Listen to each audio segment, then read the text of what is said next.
Classes 2.0 में आप सभी का हार्दिक स्वागत करता हूं। आज देखिए हम पढ़ेंगे हिंदी की महत्वपूर्ण क्लास वर्णमाला।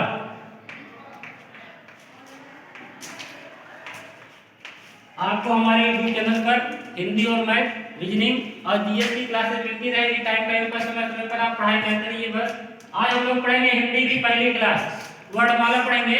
तो देखिए क्या है वर्णमाला। सबसे पहले वर्णमाला जानने से पहले हम लोग समझेंगे व्याकरण होता क्या है। व्याकरण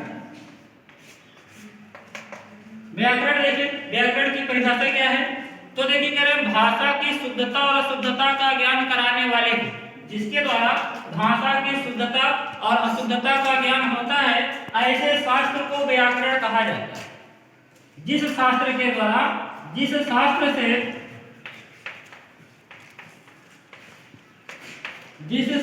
के द्वारा भाषा की शुद्धता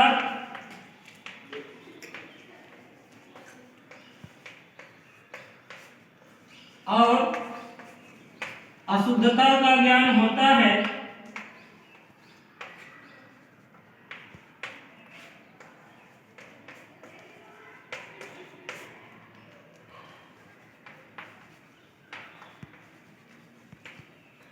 उसे व्याकरण कहते हैं।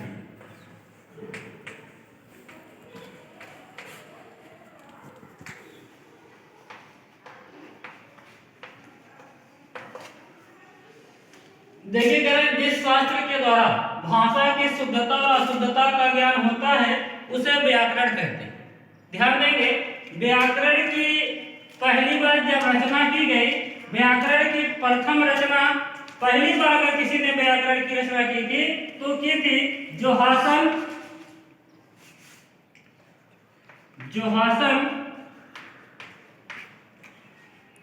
जोशुका केटलर। जोहासन जोशुका केटलर इन्होंने व्याकरण की पहली बार हिंदी व्याकरण की पहली बार रचना की थी। ये नीदरलैंड के निवासी थे। जोहासन जोशुका केटलर जी नीदरलैंड के निवासी थे और ईस्ट इंडिया कंपनी में कर्मचारी थे। जोहासन जोशुका केटलर ईस्ट इंडिया कंपनी में कर्मचारी थे। इन्होंने पहली बार हिंदी व्याकरण की रचना की थी। इसके बाद ध्यान देंगे दूसरे व्यक्ति थे, एक और व्यक्ति थे जॉन गिलक्राइस्ट। देखिए कह रहे हैं दूसरे जॉन गिलक्राइस्ट जी ये अंग्रेजी भाषा में हिंदी व्याकरण को लिखने वाले पहले व्यक्ति थे। जॉन गिलक्राइस्ट ने हिंदुस्तानी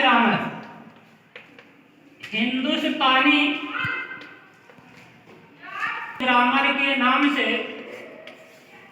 हिंदी भाषा का जो व्याकरण है उसे अंग्रेजी में लिखा था जॉन गिलक्राइस्ट जी।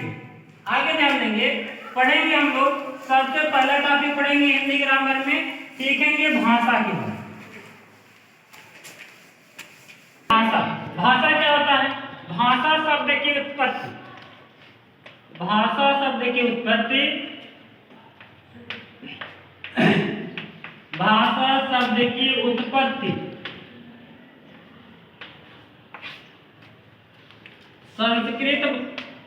संस्कृत के धातु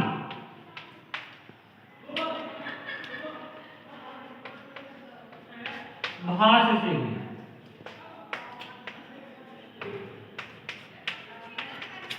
देखिए कह रहे हैं भाषा शब्द की जो उत्पत्ति है ये संस्कृत धातु के भाष से हुई।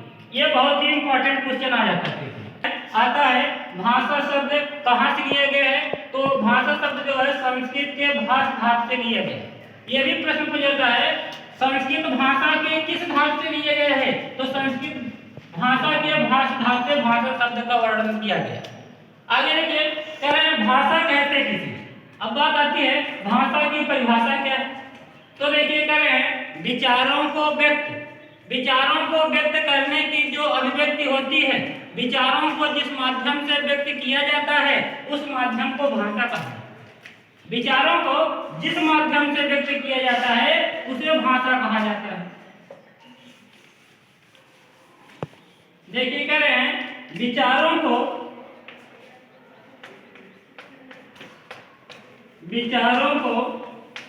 जिस माध्यम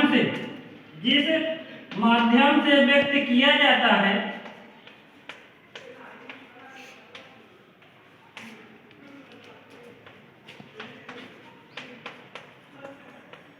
उसे भाषा कहा जाता है।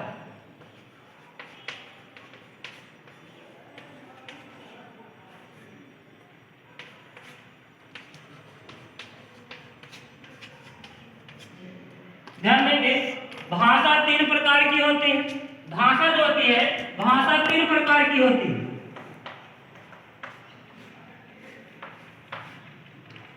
लिखित भाषा,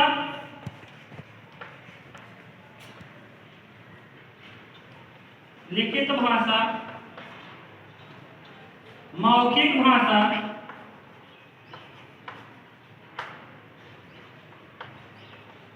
सांकेतिक भाषा।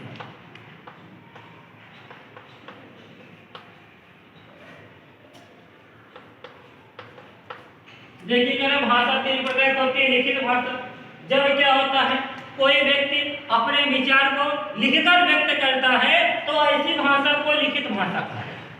दूसरे तरह मौखिक भाषा, जब कोई व्यक्ति अपनी अभिव्यक्ति को बोलकर जब कोई व्यक्ति अपनी अभिव्यक्ति को व्यक्त करता है तो मौखिक भाषा कहा जाता है। सांकेतिक भाषा, जब कोई व्यक्ति इशारा करके अपनी बातों को स्पष्ट करता है तो उसे सांकेतिक भाषा कहा जाता है।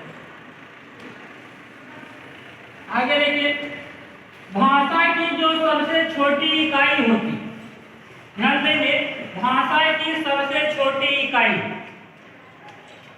भाषा की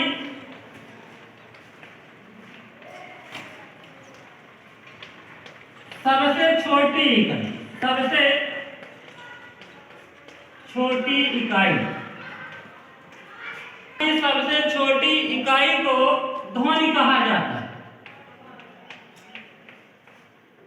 अगले को वर्ड, देखिए जब बात पूछा जाएगा भाषा की सबसे छोटी इकाई है तो देखिए, चाहे आप कहेंगे ध्वनि, चाहे आप कहेंगे वर्ड, अगर आप अपनी बात को बोल देते हैं, भाषा की सबसे छोटी इकाई को अगर आप बोल देते हैं तो बोल देंगे तो ध्वनि करना है, और भाषा की सबसे छोटी इकाई को अगर आप लिख देते हैं तब उसे वर्ड कहते हैं।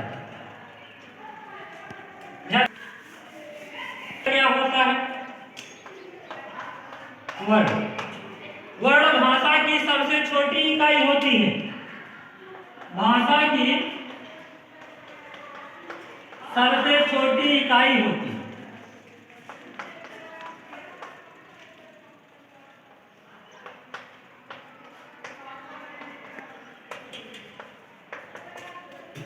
वर्ड भाषा की सबसे छोटी इकाई होती है। इसके टुकड़े नहीं किए जा सकते, इसके टुकड़े नहीं किए जा सकते।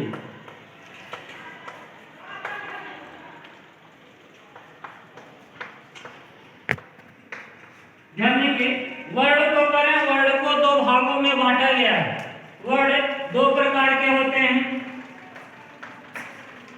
दो भागों में बांटा गया है, स्वर और व्यंजन। स्वर और व्यंजन कह रहे हैं, हिंदी भाषा में 11 स्वर होते हैं, 11 स्वर होते हैं और 35 व्यंजन होते हैं। बहुत ही इंपॉर्टेंट क्वेश्चन है, पूछा जाता है कि हिंदी भाषा में कितने स्वर होते हैं? 11 स्वर होते हैं। कितने व्यंजन होते हैं? 35 व्यंजन। ध्यान देंगे, करें स्वर किसे कहते हैं?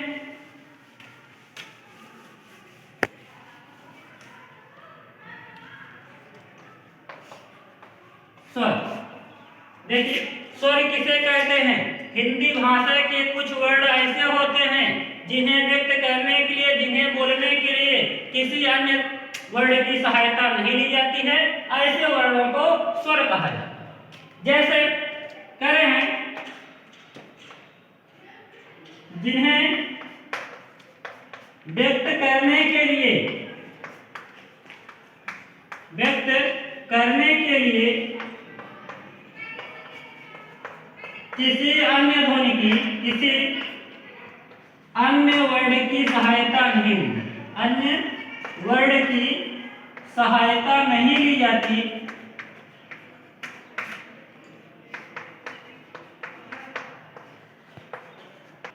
उसे स्वर कहा जाता है।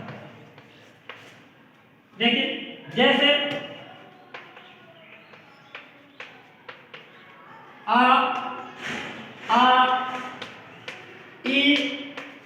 ई, तो देखिए करें हिंदी भाषा में स्वरों की संख्या 11 स्वर होते हैं।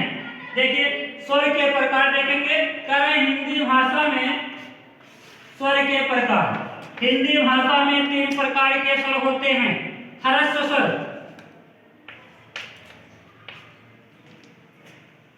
ह्रस्व स्वर, दीर्घ स्वर,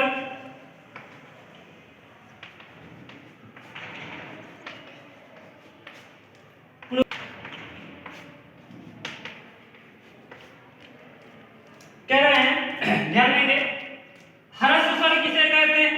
ऐसे स्वर जिनको बोलने में, जिन्हें व्यक्त करने में बहुत कम समय लगता है, ऐसे स्वर को ह्रस्व स्वर कहा जाता है।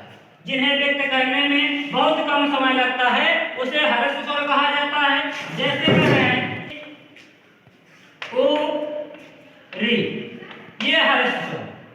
दीर्घ स्वर, ऐसे स्वर जिन्हें व्यक्त करने में ह्रस्व स्वर से ज्यादा समय लगता है उन्हें दीर्घ स्वर कहा जाता है। जैसे कह रहे हैं, जैसे ह्रस्व स्वर में आ, ई, उ, ए, ऐ, ओ, औ, ये सभी ह्रस्व स्वर होते हैं। आगे देखिए कर रहे हैं प्लुप्त स्वर। प्लुप्त स्वर ऐसे स्वर होते हैं जिनको बोलने में बहुत ज्यादा समय लगता है। ह्रस्व स्वर दीर्घ स्वर से ज्यादा समय लगता है, उन्हें प्लुप्त स्वर कहा जाता है। और प्लुप्त स्वर का प्रयोग गाना गाने में किया जाता है, किसी को बुलाने में किया जाता है, रोने में किया जाता है। तो देखिए कह रहे हैं, जैसे प्लुप्त स्वर का प्रयोग हम करते हैं, किसी को बुलाते हैं, नाम लेते हैं, तो उसके अंत में क्या करते हैं, बहुत देर तक ऐसे शब्द निकलता है। अगर किसी को बुलाना हुआ, जैसे कह दिया गया किसी को बुलाया जाता है या रोया जाता है। जब रोया जाता है तो रोते हैं, बहुत देर तक रोते, ऐसे देर तक रोते रहते हैं। तो ऐसे शब्दों को प्लुप्त स्वर कहा जाता है।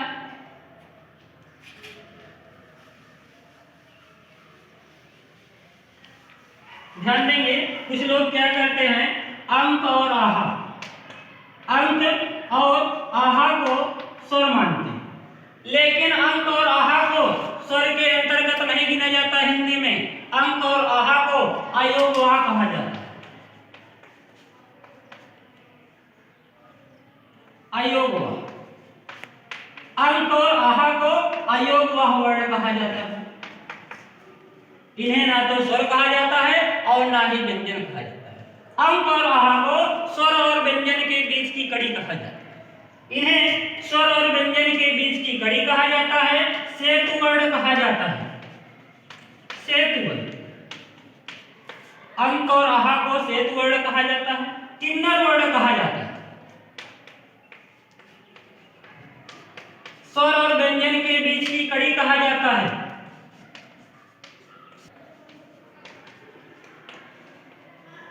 व्यंजन के बीच की कड़ी।